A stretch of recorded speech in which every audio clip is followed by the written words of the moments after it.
Hello and welcome to this episode of Making Space in Africa, a podcast brought to you by the Space Generation Advisory Council and the 8th African Space Generation Workshop. Join me, your host, Dillon Birns, as we explore the key issues shaping the future of Africa's space industry, and let's discover how the sector is building capacity to compete on a global scale. In today's episode, we're going to be focusing on a topic that's crucial not only for scientists and policymakers, but for all of humanity. I'm talking, of course, about space sustainability. In recent years, the growing number of satellites, space debris, and the rapidly increasing commercialization of space have raised urgent concerns about how we manage this critical and shared environment. In May 2020, debris from a Chinese Long March 5B rocket was found in several highly populated areas across the Ivory Coast. This raised global concern, and even more recently, the rise of mega constellations like SpaceX's Starlink has fueled debates around the risk of collisions in outer space and the future of space traffic management. But space sustainability goes far beyond just dealing with debris. It also touches on how we use space. For instance, how do we govern shared resources like orbital slots and spectrum? Or how do countries and companies cooperate in what is an increasingly highly competitive domain? So where does Africa fit into this conversation? And how can we ensure that industries across the continent play a meaningful role in the governance and peaceful use of outer space? To help us unpack this question and more, I'm honored to be joined today by Dr. Peter Martinez, the Executive Director of the Secure World Foundation. Peter brings a wealth of experience in multilateral space diplomacy, space policy, and regulation. He's chaired the UN's Working Group on the long-term sustainability of outer space activities, and he's represented South Africa in UN initiatives on transparency and confidence building. He also served as the chair of the South African Council for Space Affairs, was previously the professor of space studies at the University of Cape Town, and has over 200 publications to his name. Welcome, Peter. Good day, Dylan. Good morning, good afternoon to your listeners. Thank you for having me on your show. So, Peter, we've given listeners a good idea of who you are, but to start things off, why don't you tell us a bit more about the Secure World Foundation? Sure. So, the Secure World Foundation is a private operating foundation. We're dedicated to preserving the safe, sustainable, and secure use of outer space for all nations and for future generations as well. And as you mentioned in your opening remarks, the Earth's orbital environment is becoming increasingly congested with active satellites, increasingly contaminated with space debris, and increasingly contested by both commercial and state actors alike. And we have to start, almost counterintuitive, but we have to start treating near-Earth space as a limited natural resource that has to be used rationally and equitably. Now, we are the premier civil society organization devoted to the topic of space sustainability. And in fact, we are celebrating our 20th anniversary this year. And I believe it's also the 20th anniversary of SGAC. Our two organizations started at about the same time. And in fact, in the early days, we worked very closely together, and we still do. But coming back to Secure World, we work with governments, we work with international organizations such as the United Nations, we work with industry, academia, and other civil society entities to develop and promote cooperative solutions for space sustainability. We are based here in the US with offices in Colorado and Washington, D.C., but we have a very large international footprint, and we accomplish most of our work with international partners. We also have permanent observer status in the UN system, and we work very actively with UN entities that are working on space topics across the various UN centers. So that's kind of a brief snapshot of who we are and what we do. Thanks for that introduction, Peter. I'd like to go back to that notion of the tragedy of the commons, that notion where shared resources can be overexploited if they're not managed responsibly. Can we just dive more into this, and can you explain this concept and why it's so relevant when we talk about the peaceful and sustainable use of outer space? Yeah, that's a great question. So the tragedy of the commons is a situation where numerous independent actors enjoy unfettered access to a finite valuable resource, like a pasture, for example, right? And if each user acts only in their own self-interest and takes as much of the resource as they can, they will tend to overuse it and may end up destroying its value altogether, right? So the basic idea was conceptualized by a British economist named William Foster Lloyd in 1832. But it was only named the tragedy of the commons by the biologist, the US biologist Garrett Hardin, in a paper that he published in Nature in 1968.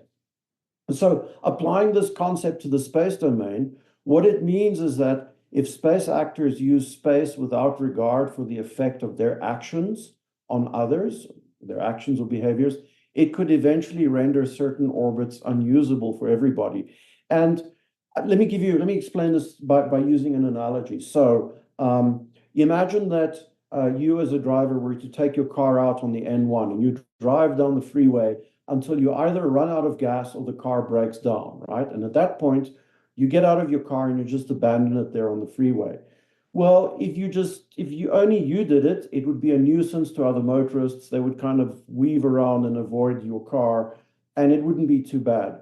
But if everybody did that, eventually the freeway would become undrivable. It would become a very hazardous place to drive. And that's essentially the way we've been using our orbital highways in space for the last 60 years of the space age, just abandoning all this material up there. I should say that armed conflict in space would have a very similar effect, and a debris-producing kinetic conflict in space should be avoided at all costs because it would greatly expand the amount of debris in space. So one can extend the concept of the tragedy of the commons to other kinds of space activities, such as activities on the moon, where certain behaviors would be unsustainable and detrimental for everybody over the long run. But I think you get the picture. I really enjoy that notion of a freeway being blocked, and I'd like to pick up on that and then also bring in this angle around capacity building. So obviously, it's quite important that governments and states and industries across the world, especially in Africa, are aware of this tragedy that could unfold. But likewise, we need to make sure that actors have the means to engage and respond to these challenges. So, from a capacity building point of view, how does that and what role does capacity building play in making sure that we can really avoid that tragedy from becoming a reality? Yeah. Well, of course, there's certain dimensions to the capacity building side. One is we're starting to see more in the African region is the development of industrial and technical competencies that allow us to have technological solutions and operational solutions to these space sustainability challenges. I'm talking about things like end-of-life disposal of satellites, active collision avoidance, all this kind of thing. So these are technical and operational means to avoid collisions in space and the tragedy of the common situation. But there's also, I think, a more challenging capacity building aspect is that of the international discussions on space governance in fora such as the United Nations, where we are developing new rules of the road, or perhaps you should say rules of the orbit, right? And the existing international legal regulatory framework for space activities was developed in the late 1960s and early 1970s during a time when the space arena was dominated by the two Cold War rivals, the USA and the USSR, and there were very few other actors, and certainly no African actors. Today, the situation is very, very different, and we have a much greater diversity and number of actors, and not just geographically diverse, but also technologically diverse, right? Different levels of capabilities. And we are now entering a new period of space rulemaking. And African countries need to be seated at the table and be part of the development of these new rules and norms of behavior for space. And however, in order to contribute meaningfully, the actors have to have adequately informed policy positions as well as regulatory and technical capacities. And African actors also need to be responsible users and stewards of the space environment. So in both cases, this entails capacity building in topics such as space policy, space law, space governance, and events such as the SGAC Africa Regional Workshop help to develop the next generation of African space professionals. And that is one of the reasons why we're very happy to be one of the sponsors of this event. So, Peter, as we mentioned in the intro, you in fact come from South Africa initially. You were involved at UCT. You were involved in the country's Space Affairs Committee. So you've got quite a good understanding of the landscape. And so I'd like to know, in your view, what do you see as the most pressing capacity building challenges in Africa's space sector, and how do you think we can overcome these? I think the landscape on the African continent is very diverse in terms of the different levels of capacity. Some countries obviously way ahead of others, and I'm glad that you're pursuing the policy and the regulatory side, because very often, especially in international development aid discussions, when you talk about capacity building, very often people think immediately of the technical capacities, the hardware, the software, the applications. And yes, that's very important. But also, equally important is building capacity for governance, building capacity for regulation. So, for example, when I was still based in South Africa, we started the Sumbandila mission, satellite mission, was South Africa's second national satellite.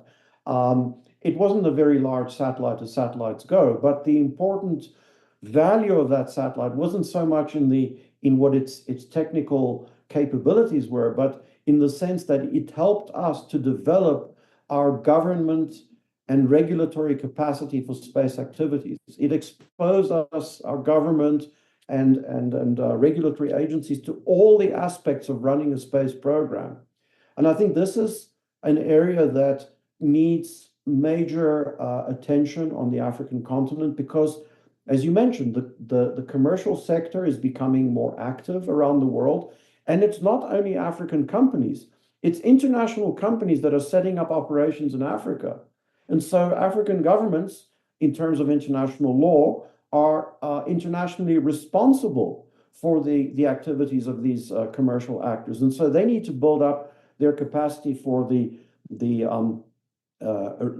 licensing of satellites, the authorization and ongoing supervision, and all these kinds of aspects. And with space becoming more congested, governments will have to pay greater attention to the ongoing supervision aspects of their treaty obligations. It used to be the case previously that governments would license satellites and then kind of pretty much have a hands-off approach after that.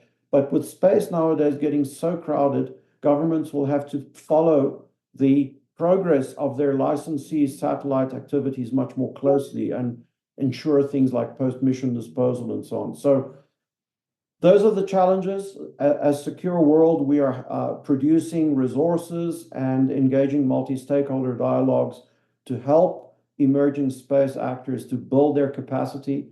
So we have, for example, things like our Handbook for New Space Actors, which we just launched in its second edition a week ago.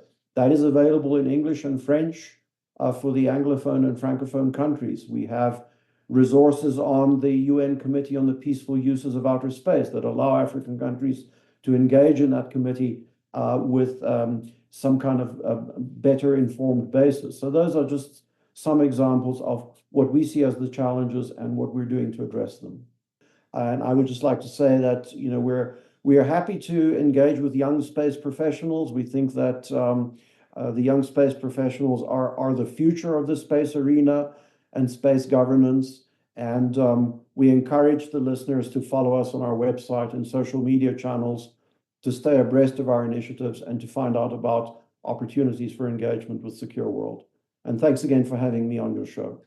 Peter, thank you so much for joining us today. We really value your insights and your time into explaining really the significance of space sustainability and why we need to capacitate African actors to really contribute to those discussions around global space policy. It's quite clear that the work you and the Secure World Foundation are doing is really quite vital. And listeners, if anything resonated with you in our conversation today, I urge you, please go have a look at their website, go check out their social media channels. Like Peter mentioned, there are loads of really useful resources out there, free to use and download. Otherwise, if you're in Nigeria, make sure to come visit us for the 8th African Space Generation Workshop taking place over the 20th to the 21st of November this year in Abuja. It's going to be really a great opportunity to meet other like-minded people in the African space industry. We also have loads of really good speakers lined up, and we'd love to see you there. Otherwise, thank you again, and take care. Goodbye.